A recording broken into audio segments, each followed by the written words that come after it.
In problem number 1, we are given the formula to find the volume of a sphere.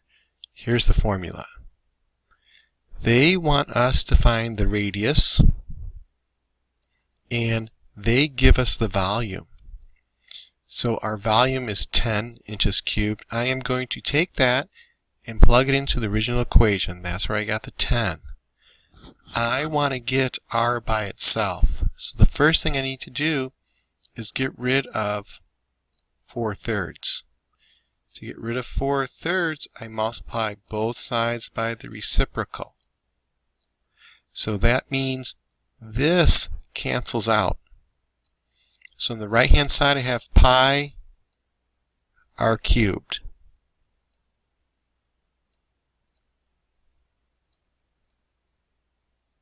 On the left hand side I went 3 times 10 is 30 over 4. That gave me 7.5. So 7.5 equals pi r cubed. I want to get rid of pi, so I divide each side by pi. That's how I got 2.39. It says r cubed, so I'm going to take the cube root of both sides. That's how I ended up with 1.34. In problem 2, I'm going to multiply. I have square root of 18, so I notice 18 reduces. So I can factor it to 9 and 2. I'm going to factor 9 and get 3 and 3. So that's how I got these 3. And that's how I got that 2. I am going to factor 6, 2 and 3. So 2 and 3. I'm looking for sets of 2 to come out because 2 is my index. So I have a set of 3's, that's where that 3 came from. I have a set of 2's, that's where that 2 came from. Square root of 3 does not come out of the radical, so it stays under the radical. That's how I ended up with square root of, that's how I ended up with 6 square root of 3. In problem number 3, notice my index here is 4. That means I'm looking for groups of 4 to come out. 2 doesn't factor, so it stays under the radical. 6 factors to 2 times 3. 2 times 3. I don't have any groups of 4 of the same number coming out. That's how I ended up with the 4th root of 12. In problem number 4, I'm looking for a cube root here. So I'm looking for sets of 3's to come out. I'm going to factor 9. I'm going to factor 54. I got 9 times 6. I'm going to factor 6. 3 times 3. That's how I got those 3's. I am going to factor 6. 3 and 2. That's how I got 3 and 2. I have a to the 7th. So I wrote a 7 times. There's a shortcut. You need to figure out the shortcut. I have b to the 9th, so I wrote b out 9 times. My index is 3, so I'm looking for sets of 3. I got a 3 3's to come out. That's where that 3 came out. I have 2 sets of a. That's how I ended up with a squared. I have 3 sets of b's that came out. That's how I ended up with b cubed. Under the radical, this 2 never came out. This a never came out. That's how I ended up with 2a underneath the radical. In problem number 5, they're both cubed roots. I am going to factor 4. Comes out to 2 and 2. 3 doesn't factor, so it stays 3. So on my coefficients, nothing came out. So I have a to the 8th, so I wrote x to the 8th, so I wrote it 8 times. Then I have x squared, there's 2 more times. If my index is 3, I'm looking for sets of 3's to come out. That's how I ended up with that set of x's, right there. That set of x's come out, right there.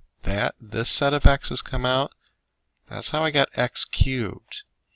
Then 2 and 3 don't come out. I multiply them, I get 12. This x didn't come out. That's why it's still under the radical. In question 6, I'm doing square roots. So I notice 245 ends in 5, it's divisible by 5. So I divide it by 5, that's where that 5 came from, times 49. I factor 49, 7 and 7. That's where those 7s came from. I factor 15, 5 and 3. And then I wrote the rest out longhand. I have x to the 5th power. So that's where those 5 x's came from. I have that x, so there's one more x. I have y cubed, so there's 3 y's. I have y to the 4th, there's 4 y's. My index is 2, I'm taking out sets of 2, so I have a set of 7s right here. So I got that 7. I have a set of 5s that come out, I multiply them, I get 35. I have one set of x's, another, and another. That's how I ended up with x cubed. I'm going to do the same thing for the y's. I have 1, 2, 3 sets of y's. What doesn't come out is 1 y and 1 3. That's why they're still under the radical. On problem 7 and 8, I'm dividing. So I'm finding the quotient. I notice right away I could factor 72. That's 9 times 8. And then I factor 9. That's 3 and 3. So that's how I got those 2 3's. Then I'm going to factor 8. 2 times 4. And then 4 factors to 2 and 2. So I have these 2's. And remember, radicals divide other radicals. Whole numbers, whole numbers. So this 3 cancels out this 3. So then I notice this is 1 in the denominator, and that 3 becomes a 1. So I have a set of 2's that came out. That's where that 2 came out. This 3 didn't come out of the radicals. That's how I got the cube root of 3. Number 8, I notice 324 is even, so I use my calculator divided by 2, and I get 2 and 162. Again, it's even, so I divided by 2, so I got 2 and 81. 81 is a perfect square, 99. I'm going to factor those, and I get 4 3's. So I put them all under the radical. Notice my index is 4 here. And I have a radical divided by a radical. So that 4th root of 2 cancels out that 4th root of 2. Those are 1's. So I'm looking for 4 numbers to come out. I have 4 sets of 3 right here that come out. That's how I got that 3. This 2 doesn't come out of the radical because there's only one of them. That's how I got the 4th root of 2. On problem 9 and 10, I'm going to simplify the radicals. So I'm going to add here. So I notice both of them are the 4th root of 7x. So all I need to do is go 2 plus 3 is 5. 4th root of 7x. On number 10, I'm also adding. But on number 10, I have the square root of 2, and I have the square root of 3x. These are not like terms. There isn't anything that can be added here. On problem 11 and 12, I am going to find the product, which means I'm going to multiply these. So I am going to do FOIL. Notice it looks like a smiley face. So I'm going to do my first terms. Negative 6 times 5. That's how I got negative 30. And then I'm going to do my next term.